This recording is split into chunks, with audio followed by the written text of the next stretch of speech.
तो अब हम अपने नेक्स्ट टॉपिक की तरफ बढ़ते हैं। तो लास्ट टाइम हमने ये सब देख लिए थे। तो इनके ना कुछ और एग्जांपल्स भी होते हैं, वो हम सब सम अप कर लेंगे एंड में।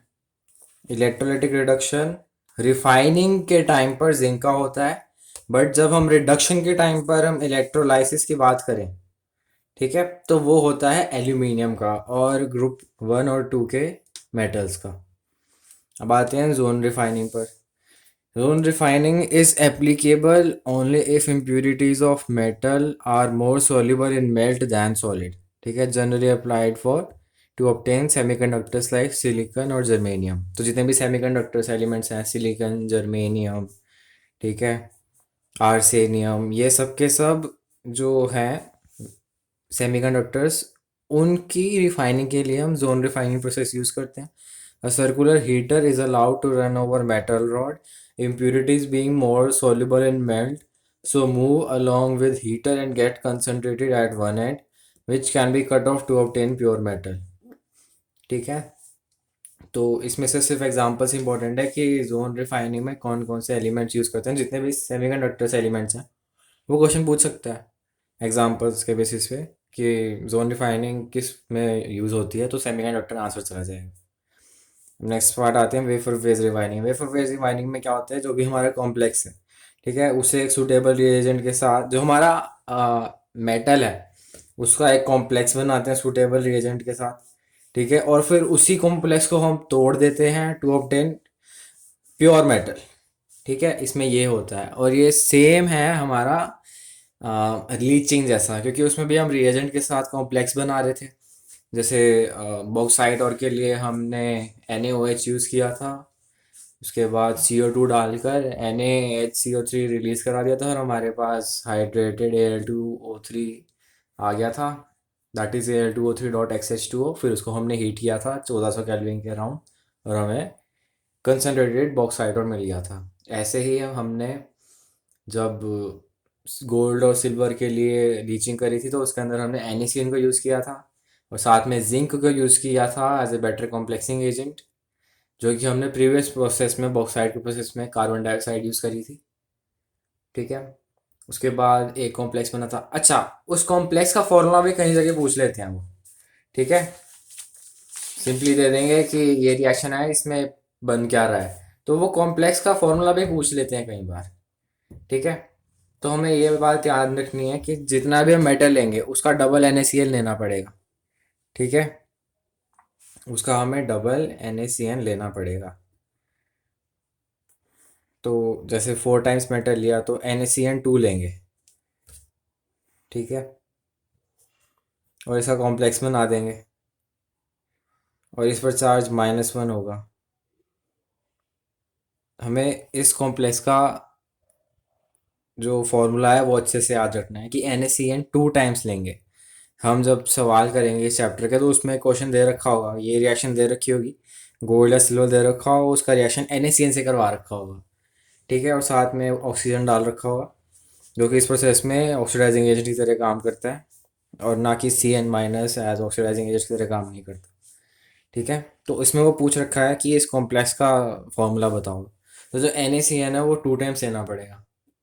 तो सबसे अच्छा तरीका यही है कि ये रिएक्शन की इमेज एक बना लो दिमाग में फोटोग्राफिक मेमोरी की तरह, और हमें याद है कि 4 टाइम्स मेटल है। ठीक है, इस पे फोकस करो कि जो मेटल है हमारा वो 4 एटम्स लेने हैं उसके। ठीक है, और उसके बाद इतना याद रखो कि जितना भी मेटल है उसका डबल NaCN यूज़ करना है। तो इससे हमें याद आ जाएगा कि मेटल M है तो NaCN 2 टाइम्स है और बाहर -1 है चार्ज इसके ऊपर। और हाइड्रोमेटलर्जी के नाम से भी रिएक्शन पॉपुलर है। ठीक है, इसके बाद जिंक के साथ रिएक्शन के केस में भी पूछ सकता है वो। हम्म, तो अगर हमें M को बाहर निकालना है, ठीक है, तो जिंक की जो ऑक्सीडेशन स्टेट होती है +2 होती है, तो यहाँ पर तो -1 सिर्फ सिंगल है जो कि M की वजह से आ रहा है। ठीक है, तो इसके ऊपर जो चार्ज आ जाएगा वो -2 आ जाएगा, क्योंकि अगर हमें इसको मेटल को जिंक से रिप्लेस करना है तो जिंक की जगह 2 मेटल होने चाहिए हमारे पास, तभी जो ऑक्सीडेशन स्टेट है वो मेंटेन रह पाएगी। ठीक है, क्योंकि जिंक पे ऑक्सीडेशन स्टेट है +1 और इसके ऊपर जो ऑक्सीडेशन स्टेट है वो है सॉरी सॉरी जिंक के ऊपर है +2, क्योंकि जिंक की +2 ही होती है, ZnSO4 है। ठीक है, जैसे एल्यूमिनियम की हमें पता है ना +3 रहती है बॉक्साइट और के अंदर, फॉर एग्जांपल Al2O3। वैसे जिंक के लिए भी हमें पता है कि +2 ऑक्सीडेशन स्टेट रहती है, और इस केस में मेटल की जो ऑक्सीडेशन स्टेट है वो है +1। तो मेटल को रिप्लेस करने के लिए जिंक से हमें 2 M चाहिए होंगे ताकि ऑक्सीडेशन स्टेट मेंटेन रहे, और जिंक अंदर चला जाएगा, जिसकी वजह से इस पर चार्ज -2 आ जाएगा। तो हमें ये इनके फॉर्मूले अच्छे से याद रखने हैं। ठीक है, वापस आते हैं अपने टॉपिक पे, वेपर फेज रिफाइनिंग में। तो इसके एग्जांपल्स देख लेते हैं। Vapor phase refining is applied if metal easily evaporate and form complex with suitable reagent. This complex can be dissociated easily at high temperature to obtain pure metal. अब हमें ये चीज़ याद रखनी है कि जो रिफाइनिंग है, रिफाइनिंग का मेन पर्पस है प्योर मेटल ऑब्टेन करना। ठीक है, कंसनट्रेटेड मेटल ऑब्टेन नहीं करना। कंसनट्रेटेड मेटल तो सबसे पहला प्रोसेस हमने देख लिया था, कंसंट्रेशन, बेनिफिकेशन और BCD ड्रेसिंग। ठीक है, तो उस केस में हमें कंसनट्रेटेड मेटल चाहिए था, बट इस केस के अंदर हमें प्योर मेटल चाहिए। तो इस टाइप से भी क्वेश्चन पूछे जाते हैं कि रिफाइनिंग में हमें किस टाइप का मेटल चाहिए होता है। ऑप्शन दे देगा 100% concentrated, impure metal, pure metal, 100% pure metal. तो प्योर मेटल आंसर चला जाएगा, 100% प्योर मेटल। ठीक है, अब वहाँ वेपर फेज रिफाइनिंग के हमारे पास 2 एग्जांपल्स हैं, एक है मॉन्ड प्रोसेस, दूसरा है वैन बर्गर प्रोसेस। तो वो सिंपली या तो रिएक्शन देके पूछ लेगा कि कौन सा प्रोसेस है, मॉन्ड प्रोसेस है या वैन बर्गर प्रोसेस है, या फिर वो ये पूछ लेगा कि मॉन्ड प्रोसेस में हमारे पास कौन सा मेटल ऑब्टेन होता है और वैन बर्गर प्रोसेस में कौन सा मेटल ऑब्टेन होता है। याद रखने की सिंपल ट्रिक है कि मॉन्ड प्रोसेस है ना, तो M के बाद आता है N। तो मॉन्ड प्रोसेस के अंदर निकल को यूज़ करते हैं। निकल का हम कॉम्प्लेक्स बनाते हैं कार्बन मोनोऑक्साइड के साथ, NiCO4। ठीक है, फिर इसको डिसोसिएट करते हैं और निकल और कार्बन मोनोऑक्साइड सेम जो रिएक्टेंट में था वही हमें रिलीज हो जाता है। बस डिफरेंस क्या होता है कि जब हम इसका कॉम्प्लेक्स बना रहे होते हैं तो निकल के साथ कुछ इम्प्योरिटीज़ भी होती हैं जिनको ये कार्बन मोनोऑक्साइड रिप्लेस करता है। ठीक है, और NiCO4 कॉम्प्लेक्स बना लेता है, और जब हम इसको डिसोसिएट करते हैं तो हमारे पास सिर्फ प्योर निकल बचता है और इम्प्योरिटीज़ ऑलरेडी डिसोसिएट हो चुकी होती हैं। ऐसा ही वैन बर्गर प्रोसेस में है। वैन बर्गर प्रोसेस में हम मेटल को आयोडीन के मॉलिक्यूल के साथ रिएक्ट करवाते हैं और Mi4 बनाते हैं। फिर Mi4 को जब डिसोसिएट करते हैं तो M और I2 बन जाता है। सेम इसका मेथोडोलॉजी भी सेम रहेगा, प्रोसीजर सेम रहता है। इसमें भी इम्प्योरिटीज़ को रिमूव करने के लिए I2 से एक्शन करवाते हैं। अब वैन बर्गर प्रोसेस में जो मेटल है वो होता है जर्कोनियम और टाइटेनियम। ठीक है, जो इसमें पीरियोडिक टेबल में जब हम देखते हैं तो इसमें सीक्वेंस होता है टाइटेनियम, जर्कोनियम और हॉफनियम। ठीक है, तो जो वैन बर्गर प्रोसेस है इसके अंदर हमें ये वैन बर्गर प्रोसेस 2 मेटल्स की रिफाइनिंग के लिए यूज़ होता है, जर्कोनियम और टाइटेनियम, और मॉन प्रोसेस निकल के लिए यूज़ होता है। और इसमें हमें ये भी याद रखना है कि क्या चीज़ बनती है। यहाँ पे निकल कार्बोनेट, निकल कार्बन मोनोऑक्साइड होल 4, और यहाँ पे Mi4 बन रहा है। ठीक है, अब बढ़ते हैं अपने अगले टॉपिक की तरफ, क्रोमेटोग्राफी। तो क्रोमेटोग्राफी हमें अच्छे से पता है, बस इसके बारे में एक ही मेन चीज़ है कि 2020 में एक सवाल आया था इस पे बेस्ड, हमें बस वो देख लेना है। ये था वो सवाल कि paper chromatography is an example of, ये ऑप्शन दे रखे हैं, तो इसमें आंसर जाना था पार्टीशन क्रोमेटोग्राफी। तो ना जब ऐसा कुछ सवाल है तो हमें ना जो मेन एम होता है प्रोसीजर का उसके ऊपर ध्यान देना रहता है। ठीक है, जो मेन एम है हमारे पास प्रोसीजर का उसके ऊपर हमारा मेन फोकस होना चाहिए।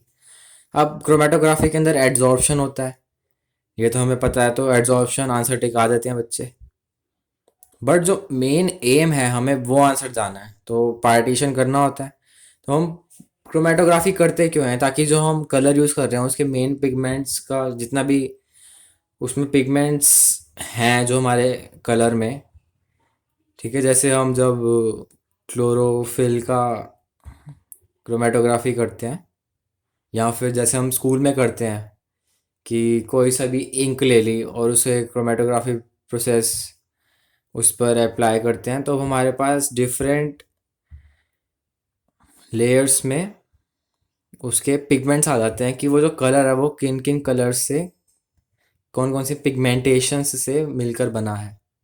ठीक है, तो जो प्रोसेस है वो तो एड्जॉर्प्शन ही है, क्योंकि जो हमारी इंक के कलर्स हैं वो एड्जॉर्ब ही हो रहे हैं। ठीक है, और इसका प्रिंसिपल भी ये है कि it is based on different rates of adsorption of various pigment found in a colour. But जो मेन एम है इसका वो है उनको सेपरेट करना। ठीक है, तो पार्टीशन क्रोमेटोग्राफी इसका आंसर जाना था, ना कि एड्जॉर्प्शन क्रोमेटोग्राफी। ठीक है, तो हम वापस आ जाते हैं अपने टॉपिक पे। It is based on different rate of adsorption. In this method, mixture of two compounds called moving phase are allowed to run on a given medium. Chromatography paper, ये एल्यूमिना का भी बना हो सकता है, सिलिका का भी बना होता है, कॉल्ड स्टेशनरी फेज। तो जो स्टेशनरी फेज है ना वो हमारा क्रोमेटोग्राफी पेपर आ जाता है, और जो मूविंग फेज है वो हमारे वेरियस पिगमेंट्स आ जाते हैं। ठीक है, as two components of mixture has different rates of adsorption they got easily separated। ठीक है, तो मेन एम क्या था, सेपरेट करना, देखना कौन कौन से पिगमेंट्स हैं। बट जो प्रोसेस था जो हमने उसमें देखने को मिलता है वो एड्जॉर्प्शन होता है। तो ये बड़ा अच्छा सवाल था, ऐसे टाइप के सवाल हमें करने चाहिए। तो इसका आंसर पार्टीशन क्रोमेटोग्राफी जाना था। ठीक है, अब हम नेक्स्ट टॉपिक देखते हैं अपना सम इम्पोर्टेंट मेटलर्जी। तो इसमें सबसे पहला जो प्रोसेस है वो है एक्सट्रैक्शन ऑफ कॉपर। ठीक है, तो जब हमें कॉपर को एक्सट्रैक्ट करना होता है इंडस्ट्रियल लेवल पर, तो एक कॉम्प्लेक्स होता है कॉपर पायराइड या फिर कॉपर मैटे। इसका फॉर्मूला होता है CuFeS2। ठीक है,